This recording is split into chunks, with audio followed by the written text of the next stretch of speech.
Good thing I didn't say something worse because I could. We need a mute button sometimes. It's this. They need it back there because I'll get started when we think about it.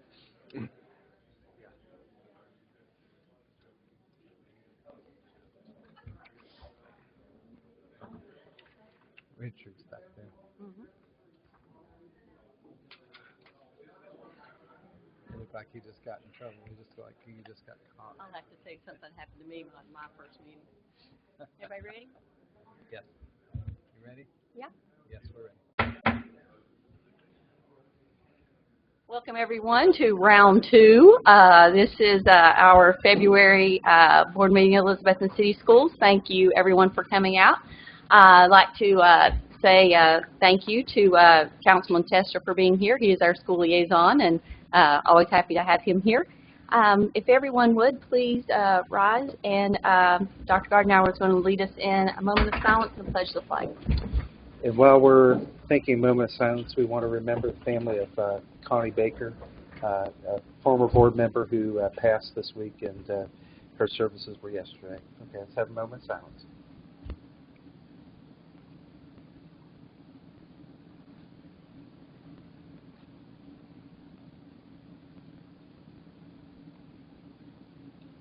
Thank you.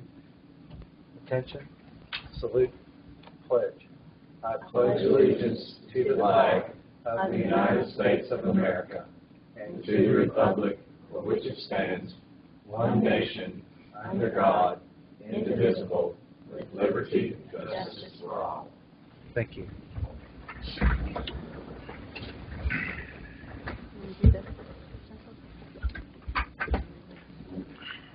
We'd like to recognize the Touchdown Club that's coming this evening and thank them for all their work that they've done over many years.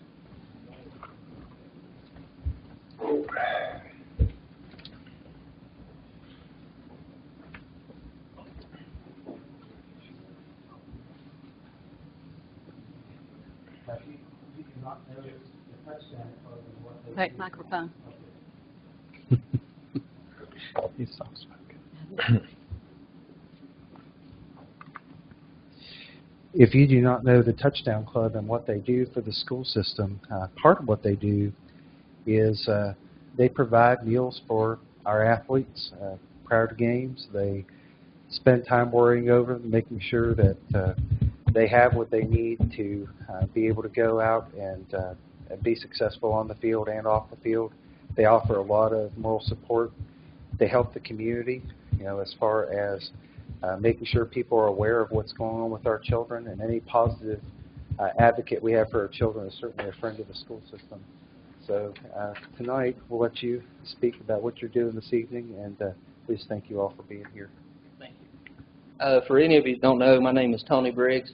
I am the president of the Touchdown Club, and like Dr. Goddenhire said, our Touchdown Club goes from T.A. Duggar all the way through the high school. We feed 6th, 7th, 8th graders. When they have a football game, we also feed freshmen, JV, and varsity. And anything that the coaching staff needs that the school does not provide, then he comes to us and we take a vote on it and provide it for him. What we're here doing tonight is we're presenting an annual check on behalf of the Cyclone Touchdown Club to the Elizabethton City Schools for the stadium. We hope to make this every year from here on out till the club is done. Thank you. Wow. Thank you.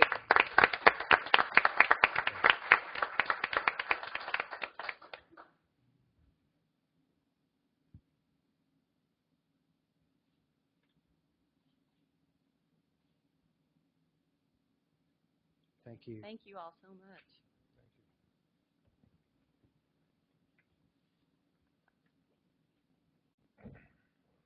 Time for citizens to speak in accordance with Board Policy 1.404. Anyone wishing to address the board, please come forward, state your name and address. We didn't have anyone request to be on the board on the agenda tonight, but is there anyone that wishes to speak?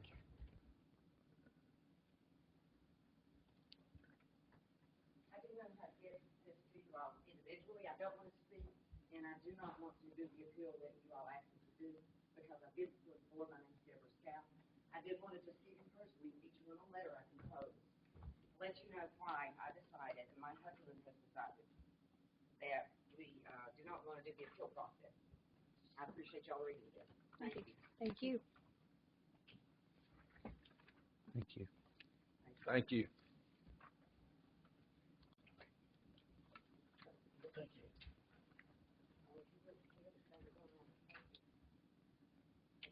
Pass them around.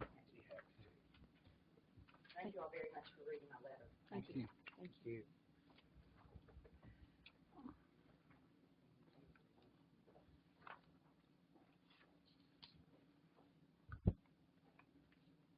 Okay. Anyone else?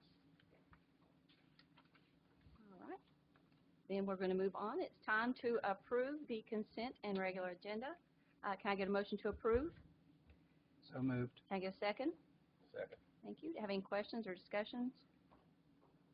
I have a question about the general purpose fund. Okay.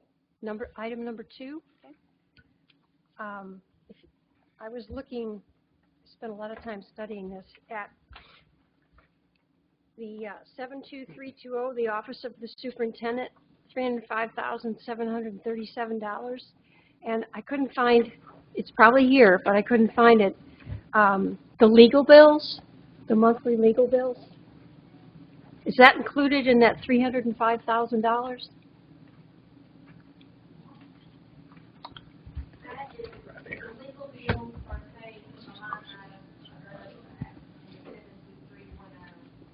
The Board of Education? So the attorney fees are in the Board of Education.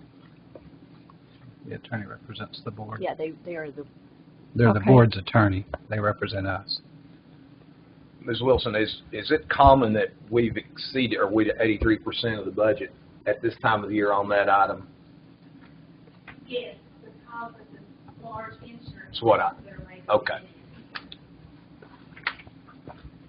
Is there a way to get a breakdown of the monthly attorney fee bills? Yes, if you make that a request to Ms. Boomer, Mm-hmm. and give the fee directly to someone with that. Okay, I'd like to make that request, if I could. Do we need to pull that and make it an item, or? We probably would have to, you would have to ask me, Mhm. if there's support on the board to do that every month, then you would ask me, and then I would make that happen for you. So we're asking for a change in the financial report. No, not a change in financial report. If I'm hearing Ms. Pierce correctly, she was specifically wanting an itemized bill from our attorney. What's different than, don't we usually include that in the information only, or are you wanting more, what are you? Well, rather than just a figure, I would like to know how we use a legal firm. This is the Memphis firm, is that correct? Mhm. And I wanted to know whether it's hourly or how much each month we use them, rather than just one figure. Is that possible? How many times? Do we not usually get a breakdown on the end of the for info only packet? When based Mrs. on hours. Armstrong asked for that, yes, we provided that Okay. on a monthly basis per her request. When she left the board, I have not had that request made to me since then. If Ms. Peters is making that formal request, we obviously can include that again. Well, I've been reading all the for information only, and I didn't see anything like that in there. No, ma'am, because when Mrs. Armstrong's term expired, Mm-hmm. no one on the current board asked me to include that. Okay. So that's why it hasn't been included. Okay. But if you are formally still asking me to include that, then obviously we can. It's just a matter of copying it and including it. Well, I would like to see it, but I mean, Sure. if it's easier for every 3 months or 6 No, months? I mean, we pay the bill monthly, Okay. so that's not a problem. Okay, thank you. Mm-hmm. I always found that was helpful. I mean, there were some months that, we paid very, very little, and it's always nice to know what they were being helpful with, so. Yeah, and that's probably better than changing the financials. That creates a lot of work on the software that generates it and the people that have to put it in and take it out. But it is helpful to know what we spend, what we're getting for our money, because we've made a tremendous improvement with this Memphis firm compared to what we were spending when we were having to pay, because we do pay, I think, a contract by the hour, but here we were paying a set retainer, and it was high for what we were getting. When we had a local attorney, you mean? We were paying a retainer fee, and it was more expensive for us than what we currently are paying with this firm. And it was only because of Miss Armstrong asking that I was able to see that. I was glad she did. So it's probably helpful because we could see that your money was going well So this spent. firm is fee for service, not retainer. Okay. Thank you. Anybody else have anything? Item on the floor is to approve the consent and regular agenda. All those in favor, please say aye. Aye. Aye. All opposed? Motion carries. Dr. Gardenauer? Okay, we're going to go down through a list of items of kind of what I consider old business, but things I wanted to make sure the board had a report on this evening. Mr. Trent, could you come up and give us a little report on the update on the pool situation? We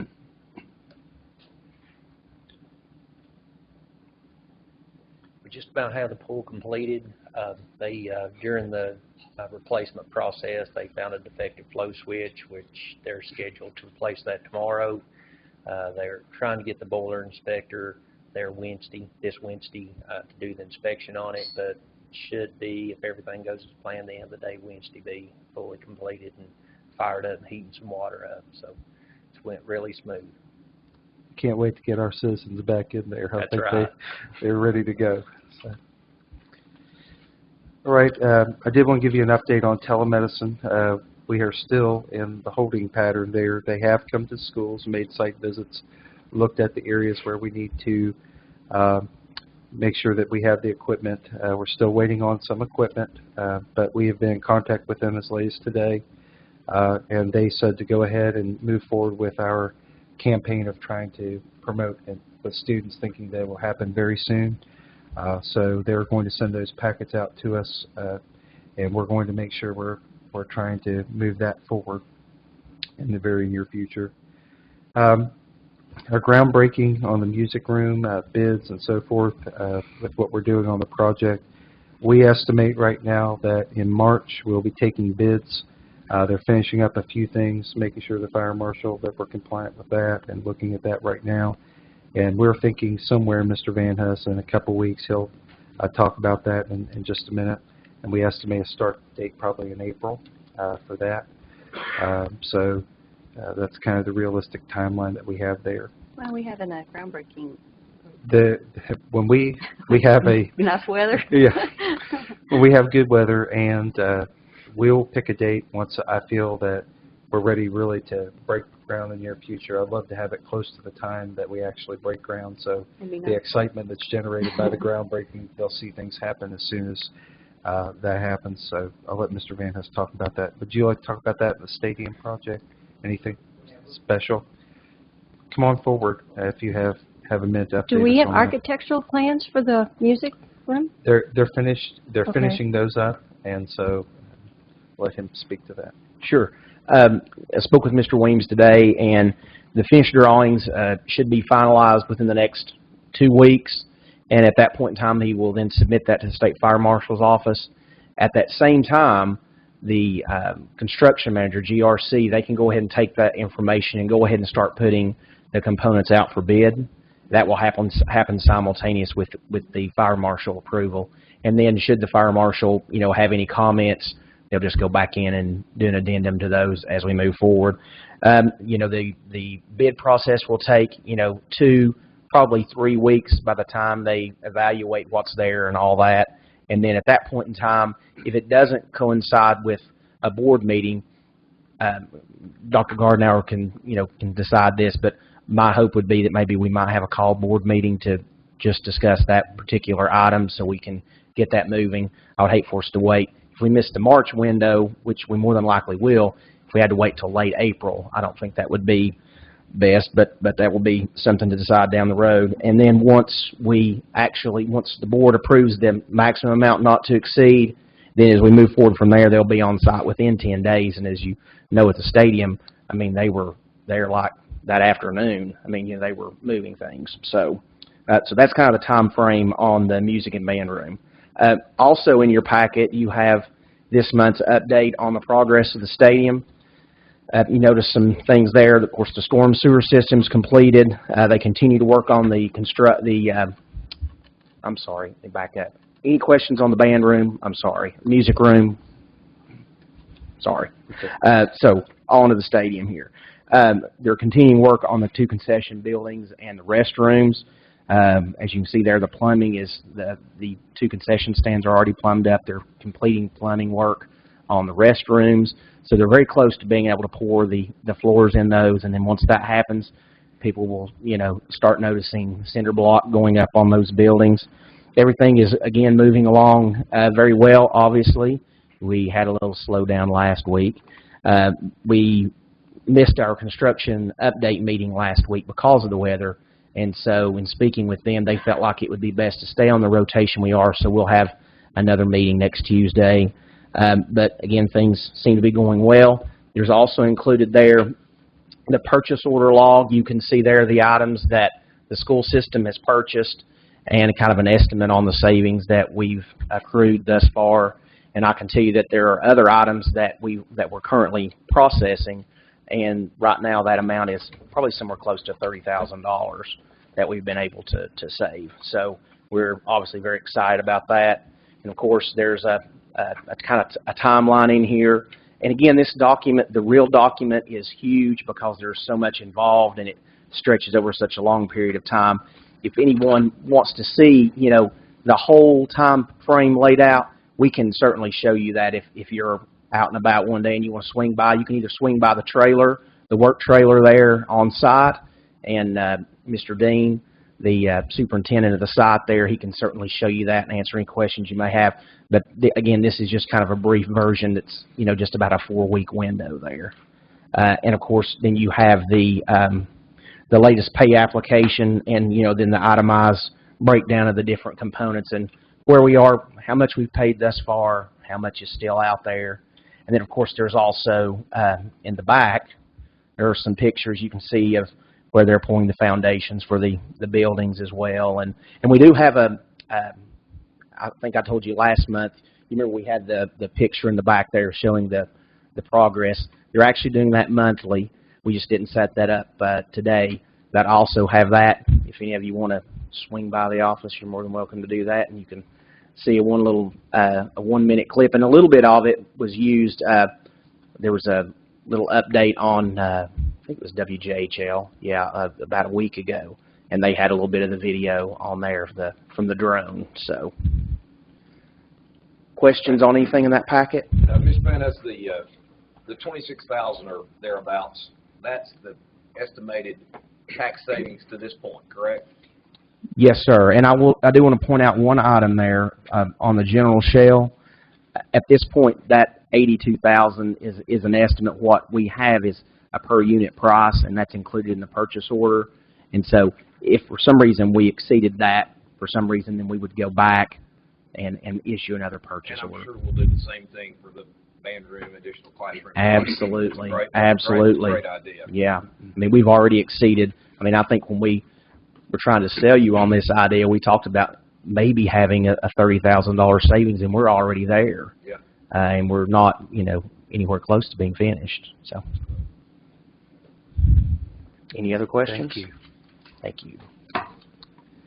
Okay, I want to inform you that I received a call from the State Department of Education this week, and they came last year at the end of the year to do an audit, and we had a flawless audit, which is unheard of in special education, but they're sending 5 school systems representatives to come and visit our teachers, and they specifically want to look at Elizabethton High School, and so we're excited about that. We think anytime we get to showcase our teachers and what they're doing, it makes them feel that what we've asked them to do is correct and that they're being successful with that. So that will be happening this month. Mr. Pless, do you have a minute to share with us about our good news about ACT?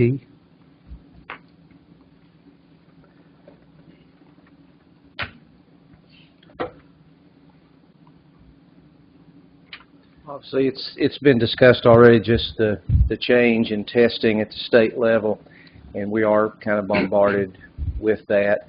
But there are two standards that people kind of understand and hear and know, and they've been around a long time. That's the SAT and the ACT. In Tennessee, every district has to make a determination on which one of those they will be. 120 systems out of 130 plus systems decided to go with ACT. So we have data that compares us with those other 120 systems in the state. And they do a mean ACT composite and subject score comparison that they put on the state's website. It's under data downloads there. And, of course, we were anxiously awaiting this year to see, because we knew the previous year we had done really well. So just to kind of give you an update on where we are there. Again, they do a composite score, and then they do the 4 subject areas, the English, math, reading, and science. And in looking at that, on the composite area of the 120 systems, we ranked 9th in the state. We were ahead of the state average by 1.6, and again on that scale that's a large difference. And we're just very proud of our students. We had a 0.4 of a point increase, which was above the state's increase for the year. In English, we ranked 12th. It was 20.9 was our score, and we were 2 full points ahead of the state average on our English. On math, we were 11th. We were 1.4 points ahead of the state average there with a 20.2. And I'm going to go ahead and skip reading. I'll come back to it. Science, we were 21st. It was our lowest. And I'll go ahead and tell you my thoughts on that, even though 21st in most years, and a lot of people would love to have been that high. We've changed at Elizabethton High School, really following ACT recommendations. The sequencing on the standards showed that really the biology standards followed chemistry better than chemistry following biology. And we'd always taught biology and then chemistry and then whatever. So they made a decision a year or two ago to go back to, we're going to teach chemistry first, and we're going to follow that with biology, because we didn't hardly test any biology students last year. We had a heavy chemistry year, but very little biology. So it'll be interesting to see, once we kind of catch up and start doing both, to see if that changes that. But still, very proud of the 21st position. In reading, though, we were 7th in the state. That was our highest. We were 2.2 points ahead of the state average, and obviously we had increase in everything. I think science was the only thing that we stayed on an even keel. But again, know that it is kind of the standard. We know EOCs and TCAPs and writing assessment and benchmarks and all those things are important. When we know from this score how many of our students are ready to get out and go to college or go into a career, and they're ready to do that. And so I think our teachers and our students are really to be commended for what they've done on this ACT test. Any questions there? And it's available. I can send that to you, or you can look on the website. What was our median score? Our mean score? The composite was 20.9. Yes. That's great. That's really. It really is. And I did some looking at nationals, and there are obviously some states that have higher averages. But Tennessee is one of the only states that can 100% of the students take the test. So, a lot of the other tests or states that tested higher than us are testing 40% of the people. In other words, they get a choice between the two. And so I think for states that are testing 100%, we're one of the top 2 or 3 states. So then our children are at the top of that, which even makes it better. Is it still 4 testing dates a year, 6 testing dates a year? There are 4 testing dates a year, but they have now the state-mandated junior testing day, which happens actually next Wednesday, I believe, at Elizabethton High, or next Tuesday, I'm sorry. So every system... And this data is from that particular, the junior mandate? This is actually from ACT. It's not necessarily from the junior. It would be collective over last school year. That would be but we do get a report on just the juniors. Okay. But next Tuesday, 120 systems will be testing their juniors. And I will say I'm very proud. Our teachers, you can adjust this score by not having certain people test.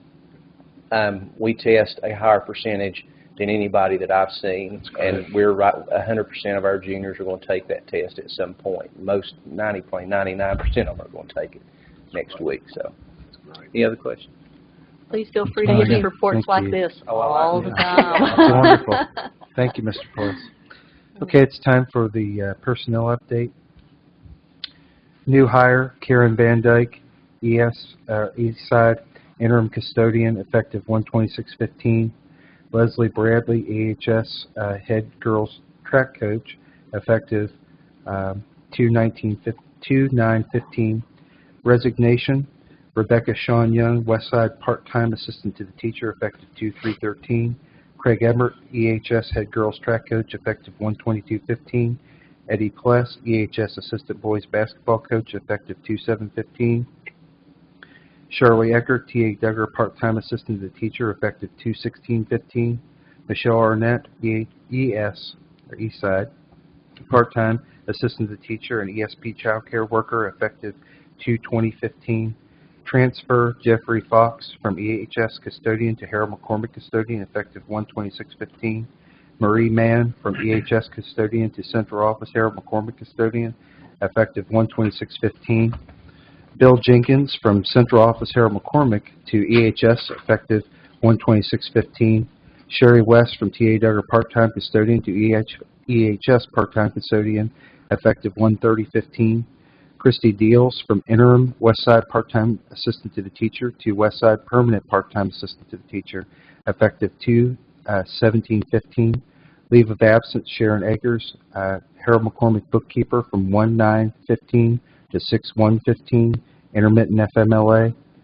Brittany May, Harold McCormick, part-time assistant to the teacher, intermittent FMLA, 1/9/15 to 6/1/15. Joyce McGrath, EHS custodian, from 1/22/15 to 2/2/15. Substitute teachers, Sarah Jones, effective 1/22/15. Kelsey Frazier, effective 1/22/15. Martin Nicholas Winters, effective 2/4/15. Hannah Lenichek, effective 2/11/15. Substitute cook, Hannah Lenichek, effective 2/9/15. If you move on to the other page that we have some further personnel updates there. Transfer, Karen R. Van Dyke from interim custodian at Eastside to full-time custodian at EHS, effective 2/17/15. Sherry West from part-time custodian at EHS to part-time custodian at T.A. Duggar, effective 2/23/15. Leave of absence, Sean Julian, Harold McCormick teacher, from 3/9/15 to 3/20/15. Resignation, Leslie Bradley, AHS assistant track coach, effective 2/9/15. Natasha Seipert, T.A. Duggar, assistant to the teacher, effective 2/27/15. Thank you. Do we have any reports or anything from anyone? I would just like to say that Ms. Peters and I have visited Westside and the T.A. Duggar faculty meetings, and we just stopped in, told them a little bit about the director's search. We left an envelope to get some input from them. Wednesday, we will be visiting Harold McCormick's faculty meetings, and then we will pick up Eastside and Elizabethton High School just whenever you're having them. So we don't stay very long, but we have wanted to get teacher input.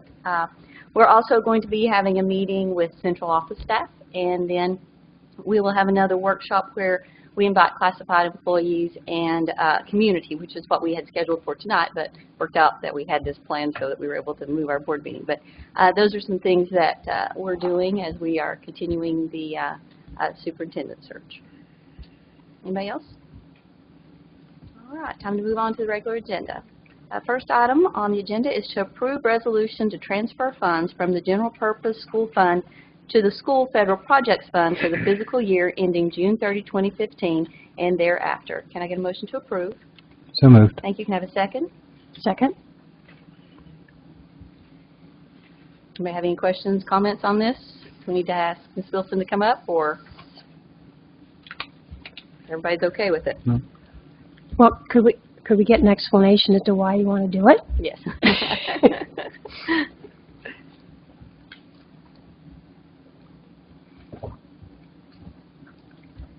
It's not going to really affect anything that we have done in the past and will continue to do in the future.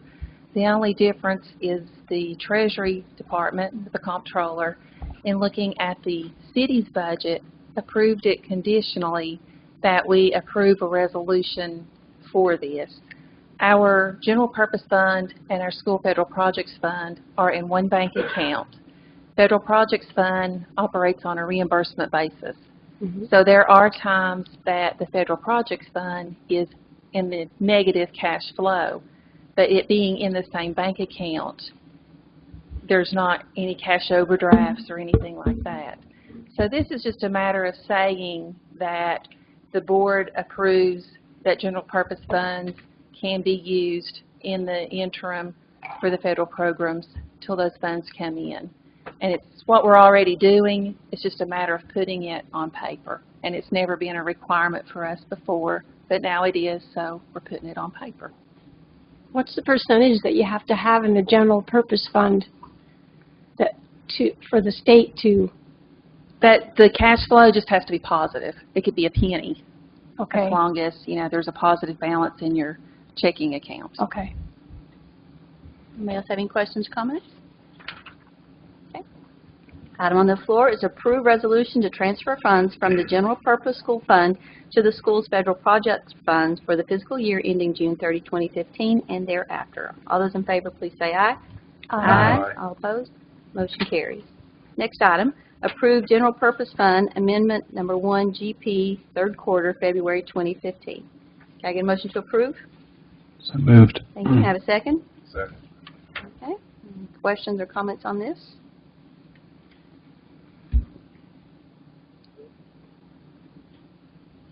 I have one question.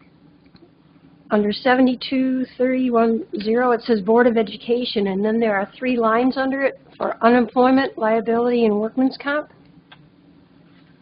What was the number? I'm sorry. What was the number? It's on page 2, and it's at the bottom of the page under Board of Education. It says unemployment, liability insurance, and workman's comp.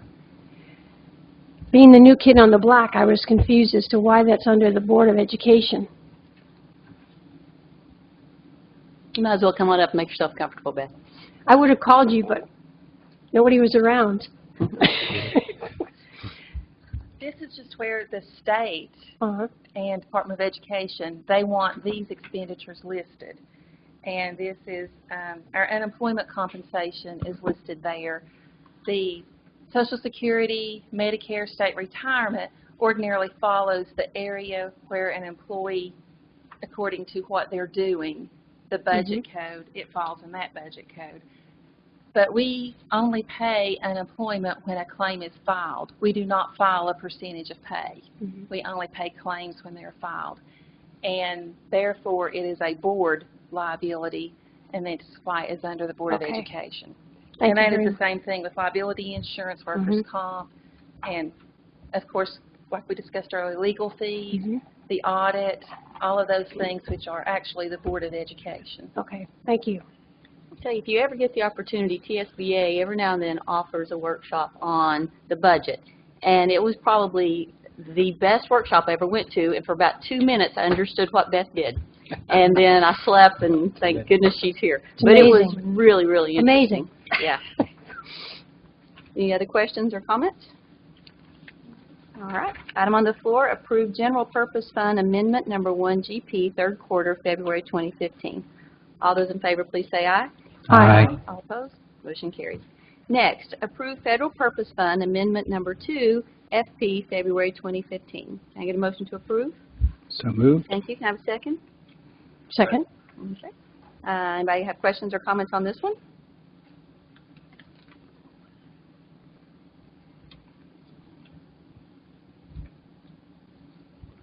Everybody good? All right.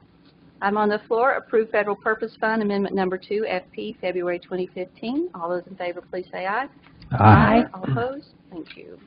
Next item, approve contract with East Tennessee Fire Alarm Incorporated for the fire alarm annual inspections and central station monitoring from March 17, 2015 through March 16, 2016 at a cost of $11,700. Can I get a motion to approve? So moved. Thank you. Can I have a second? Okay. Questions, comments? Is this who we're currently using? Or Yes. It is?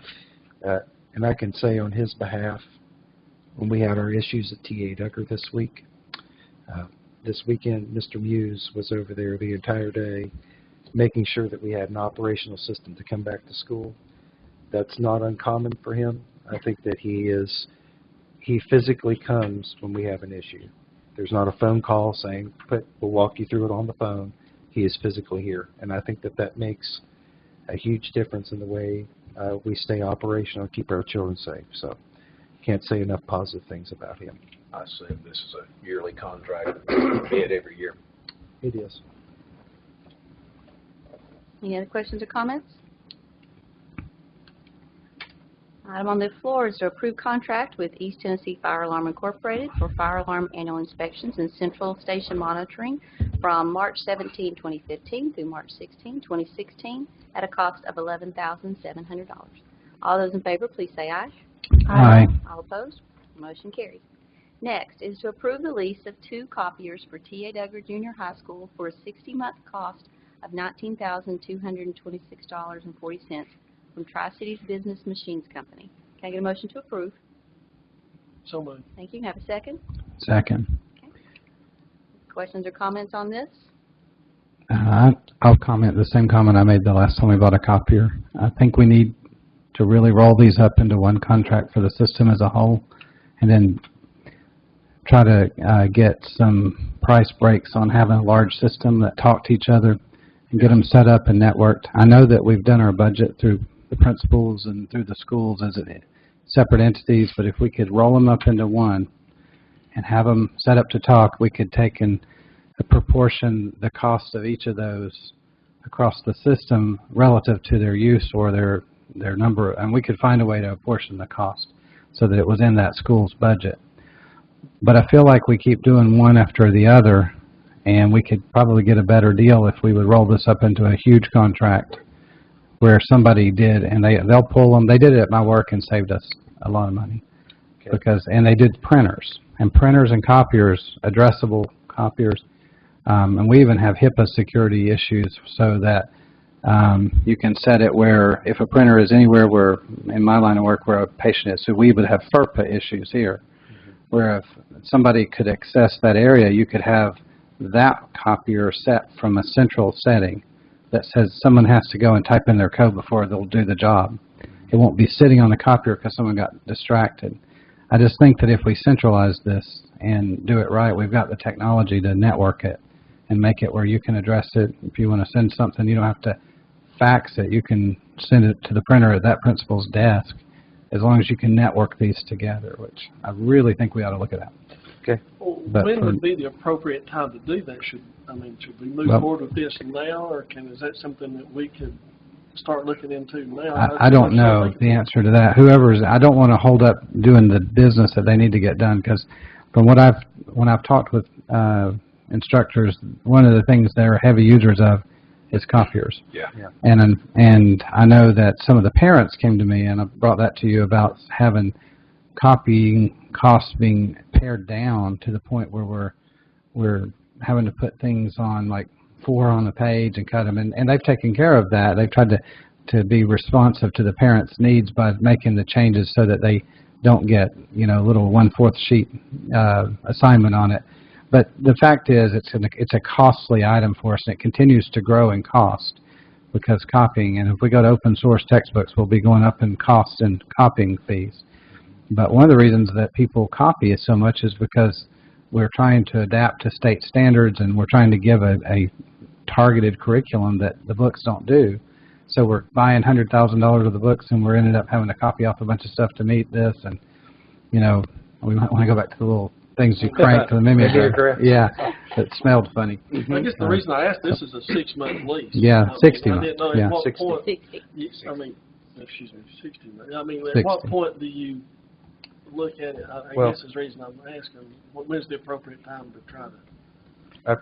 I guess you'd have to gather information and see how feasible it is and see the cost. But when you've got all these staggering leases, Yeah, and that's the thing. They would buy out the leases and roll them up into one. So. Does each school now lease their own copiers? Is that the way it operates? They do. Because I think we've addressed this before. Dr. May's mentioned this before, and I didn't know. We'll obviously take a look at that. I think that's a good idea. I didn't know each school did their own. I met with Mr. Wampler. He and a representative from Saratoga the other day in his office, and I mentioned that to him. I said, you know, I think that is there one we could do a wholesale buy and look at that, and he told both of us that he would come up with some options for us, and he's going to make a call on us to see where we are and what it would take. So is this time dependent? Can this wait till the next meeting? I think they're at a point where, go ahead.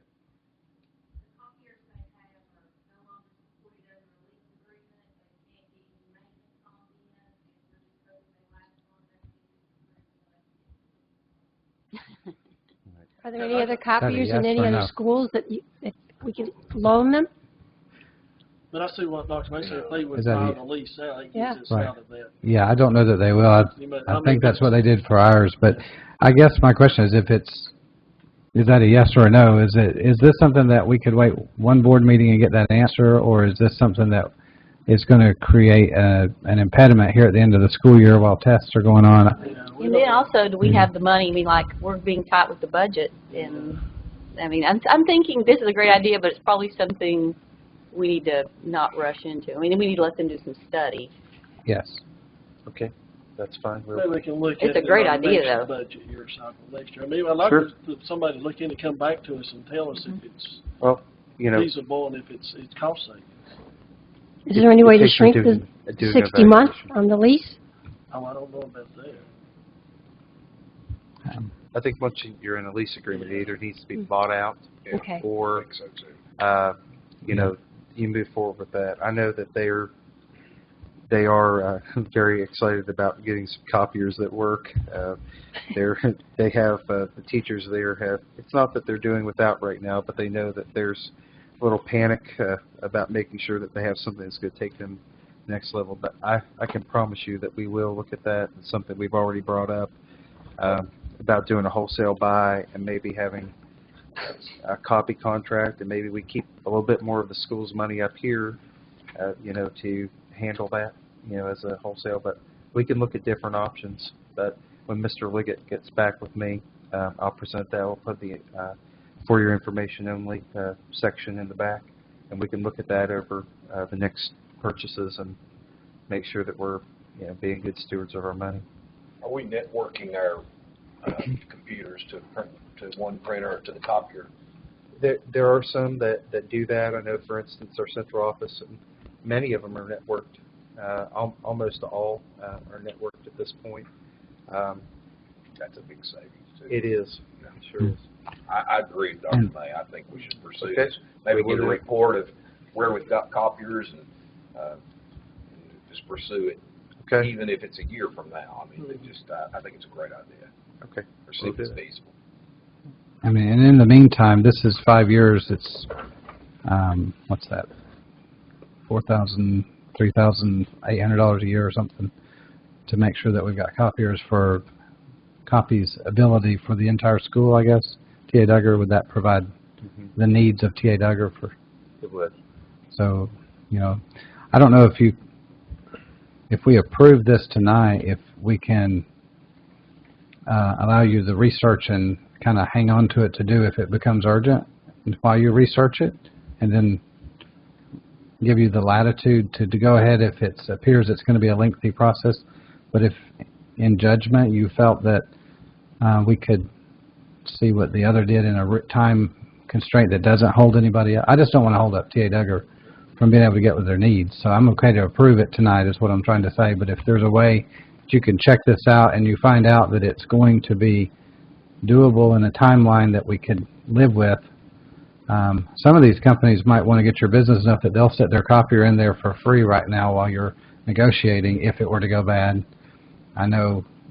You strike me as quite a negotiator. Well, call Priceline. I'm not that much of a negotiator, but I just think that if they wanted a business of what our school system has, they would try to work with us. And I know that we have a lot of copying needs, and they make a lot of money off copiers and networking these things. I would think that putting this out to bid for the system would be a cost savings in the long run. But I don't want to hold our children out. That's the issue for me. It's just I don't know how to address it, and I don't think of it till we come up to an approval for 5 years on something. So. Ms. Wilson, are they running into a lot of problems as far as maintenance on these two machines at the present time? May not be fair to ask you. Flooded. Yeah. So we had that. So what if we amend the agenda item that we've approved to state that we'll give them the latitude to enact the contract up to this amount, $19,226.40, for the 60-month lease, pending their recommendation based upon continued research in the near future, before the next board meeting. I'd have to have a second to an amendment, though. Second. Okay. To make sure I get this correct, how you want this worded. So we're going to approve the lease, keep that in there. You say the latitude to enact the contract pending, how did you want that worded? Further research into the alternative to look at a system-wide project. So that'll give him some latitude if we approve that to decide to hold off on this or to go ahead. And if he needs to go ahead, we've already approved it. So my basic, what I'm going to bring to the board or supply to you is I'll look at some different vendors, have them, ask them to see if they will come in and do an evaluation of what we have. After that, we'll see what the total cost is, if they're willing to buy out what we have moving forward with this, and then show it as a package. Now, keep in mind, when we're looking at those other parts of it, we're approving one item here, but it may encumber more money to follow through with the entire system-wide type plan. So I think, if I'm thinking about this right, this is what you're asking me to do, is it cost effective and can we afford to do what we're doing to move forward with a system-wide copy contract based on what they will do? And then if it's not feasible, then what we're going to do is we're going to come back and say that this would be approved. Yeah. That's correct? Okay. Just making sure. Thanks. Are most of our contracts with this particular company, or is everybody just hodgepodge? Different companies I was afraid of that. right now. So, Yeah, and most of them, at least, well, I can only speak for mine. They came in and we had a hodgepodge because we were a group of groups that kind of joined and kept merging, and they just came in and took them all out and put all their product in across the market and replaced them. But like you said, there's some upfront costs on a lease. They've got to have that. They mostly need to have you over time, so then they can make their back over time. But it was still a cost savings because these keep adding up. If you only have 2, they don't give you a price break. Right. If you have 50, including copiers and printers, and then you have a per page and a lease agreement for maintenance, their cost is actuated off of that, and they're good with that. So when we're looking Plus you have interchangeable parts.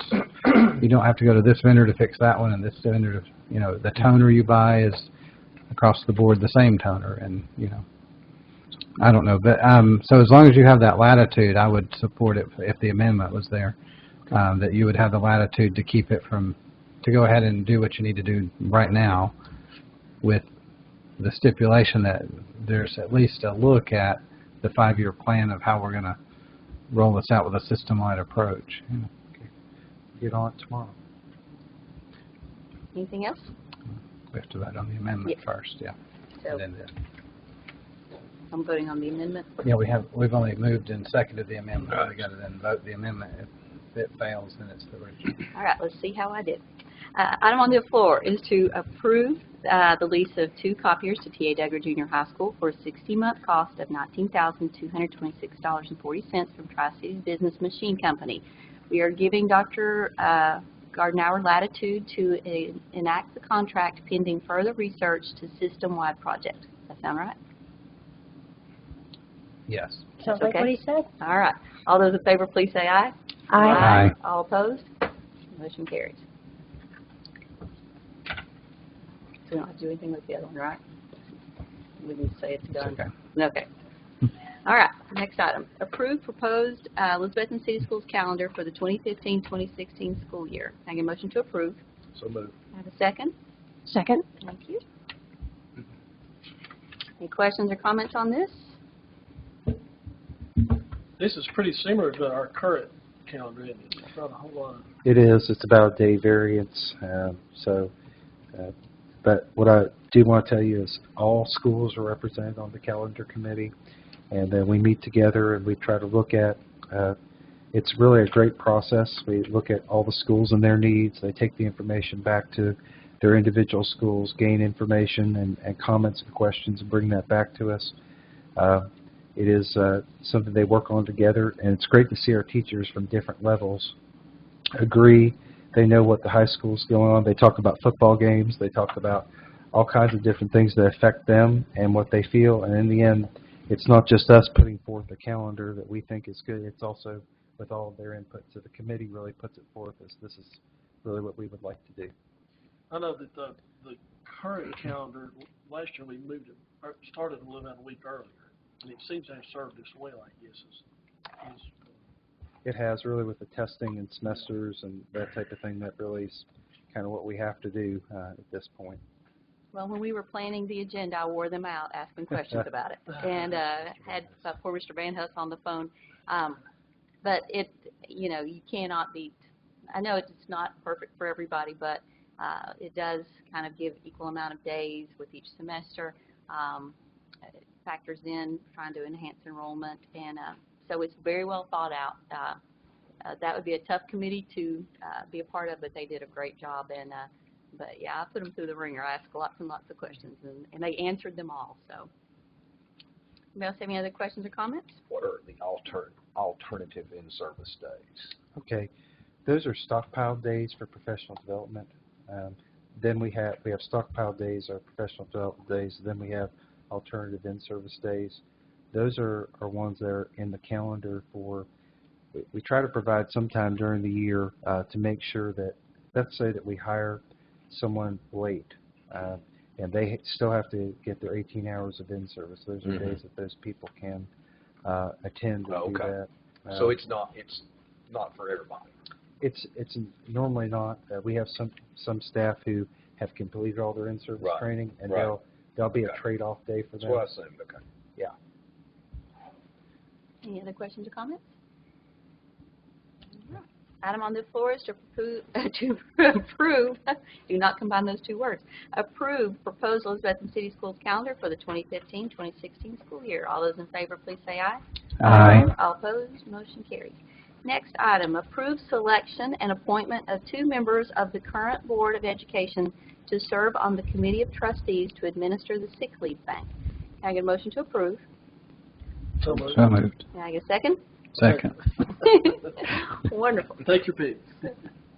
I don't know who wants to talk about this. This is a really great thing. So don't the sick leave bank is right now for professional staff. It is given people can give sick days into a bank that, based on the board's approval, they can use those if someone becomes ill, and people bank that as a whole. And Ms. Perkins can tell me, I think at this point we've never expired the number of days that we have in there. But to my knowledge, we have not asked for more days, not yet at this point. But part of the sick leave bank is making sure that we have a membership of trustees that make sure that we're doing things correctly with that, with the benefits that the professional staff have entrusted to us. And we're asking 2 board members to be on that. That's what has happened in the past, to my recollection. And so whoever gets that lucky deed. Well, I served on it, and I really only think I've came to 1 meeting. So it isn't an overly, difficult committee to serve on. It serves a very noble purpose. So basically what I would like to do is there's a couple of people who would volunteer to do that, and then we can go from there. Who chairs this committee? Do you know? Off the top of my head? It's not necessarily set up like that. Okay. Each individual person has the opportunity to review the request and the medical documentation to support that request, and each individual will have a vote. So it would be, you know, whatever that vote turned out to be per se. We at the central office level would contact whoever these two individuals would be, as well as the people that we have who are on there from the professional staff in the schools, and then they, at their convenience, come up and review that and just, you know, vote on whether, yes, they agree with that or not. So the personnel submit their materials to the central office. I see. Okay. Yes. The member who has become a member, the teacher who has become a member of the sick leave bank submits the request to the central office. And we have forms for them to complete their request on, and also documentation for their physician to state as to, you know, why they would be needing to make this request. And they can't, you know, as you saw when you read the guidelines, they can't just decide off the spur of the moment, so to speak, that they want to, you know, they have to utilize other leave available to them, you know, first. But I think it says a lot for our professional staff that this was established in 1993, and that to go from that long to now and never have to ask for a reassessment of the members to donate more days to keep it viable says a lot about how their professional attitude is about being conscious of showing up for work and not abusing, you know, their sick leave. And so I commend them for that. Is this 10-day notification in here, is this kind of a boilerplate thing, or is this something specific to your sick leave bank? Since I was not involved in the process when they established this, I really couldn't answer that. And I honestly do not know what others, I have never read the policy from other school systems to see how theirs was established and what their guidelines are, so I'm not really sure. We've never really run into a problem. There's been very few times, you know, that it's utilized, and mostly it is not utilized by individuals requesting the maximum number of days available. And it's usually, you know, fewer than that. But I think, again, I have seen several people that it has just really, it's been a lifesaver for them to be able to utilize these days and thereby save their salary. You know, and that's a big thing. I only asked about the notification because in the last district where I worked in Massachusetts, you only had to notify 5 days. It wasn't, because I would think 10 days might be prohibitive, but if you don't think it is, that's... I really, you know, this is the only one that I've ever read, so I really don't have anything to compare it to. I believe the guidelines state that the superintendent is the chair of the committee. Okay. Thank you, Mr. Van Huss. I'll be happy to serve. Thank you. Would anyone else like to volunteer? I'd be willing to do that. That's fantastic. Thank you all. The other two guys want to fight them for it, or are you okay with it? No, but no, but I'll make the amendment that we agree to that with the two members stated. Perfect. So that your names are on the actual vote. That sounds good. Can I get a second to that amendment? I'll second it. Thank you, Phil. All right, so the item on the floor is to approve selection and appointment of two members of the current Board of Education. That will be Ms. Susan Peters and Mr. Tyler Fleming to serve on the Committee of Trustees to administer the sick leave bank. Can I get a motion? All those in favor, please say aye. Aye. All opposed? Thank you both very much. Next item, approve on first reading policy 5.801, Director of Schools Recruitment and Selection as proposed. Can I get a motion to approve? So moved. Thank you. Have a second? Second. Thank you. Okay, Mr. Van Huss, if you would like to brief us on this.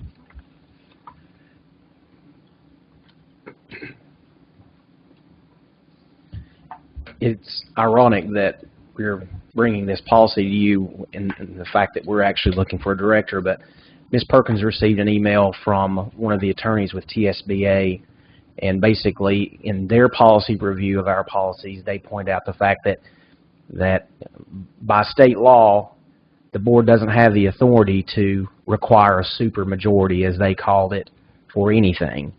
And therefore, they're basically saying our policy is not in compliance with the law. So that's the nature of this request. Just brings it in line with state law. That's one of the nice things about having TSBA kind of look at our policies. They're always very helpful and sometimes incredibly timely. So this was, I believe that was from Mr. Green, if I'm correct, that he's the one that sent us this. And we did, let me reiterate, we did not request a review of that. They did that on their own. So. Anybody else have any questions or comments on this? That honest law? That's right. That's right. All right. Hearing none, item on the floor is to approve on first reading policy 5.801, Director of Schools Recruitment and Selection as proposed. All those in favor, please say aye. Aye. Aye. All opposed? Motion carries. And next, we have the last item that was on added. Approved budget request to the City of Elizabethton, letter addressed to Mr. Jerome Kitchen, City Manager. Take a motion to approve. So moved. Thank you. Can I have a second? Second. Go ahead. What we have put in the letter to the city is that we did not request a regular funding general fund increase. We did, however, request that they in the future would put the bond proceeds toward the school system, that we could have it through the full life of the bonds that we have. We felt that that's probably the same request we've made several years in the past, and we do now. We feel that that would probably be the most beneficial for us, operating-wise, and for our capital projects in the future. Any questions or comments? What's the time frame on the bonds?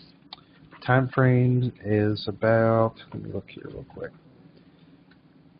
Is it here on this right here? Yeah. 2034? Yeah, 2034 is the life of those. It's on the letter. Yeah. Oh, yes, there it is. Thank you. Mm-hmm. Gosh, that's hard to see that. Yeah. That's like, wow.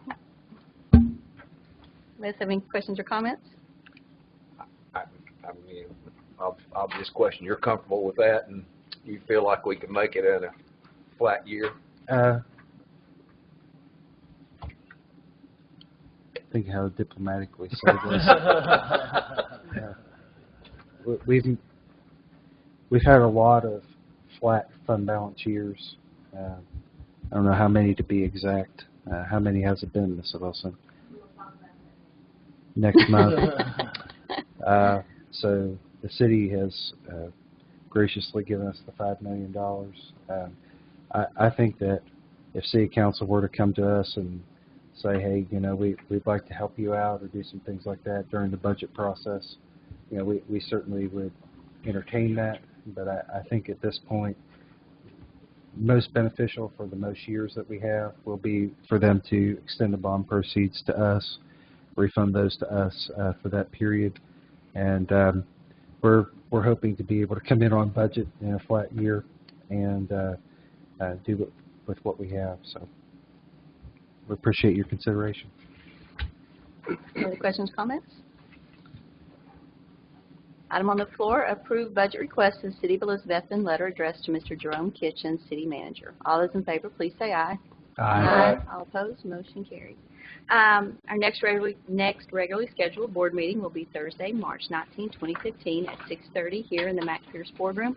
Before you leave, it'd be really helpful if we could talk about having a next workshop. I'm out of town the 19th. That's right, that's right. So if we could maybe look at what dates work better for you. I'm trying to find it. Well, I tell you what, we can get with Ms. Perkins and we will put this in the paper and let everyone know just as quickly as possible.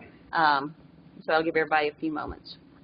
So, but we want to look at that, and we want to look at getting the next workshop so that we can meet with the classified employees and meet with citizens and kind of stay caught up on where we are with the director search. Can I get a motion to adjourn? So moved. Second? Second. Wonderful. Have a good evening.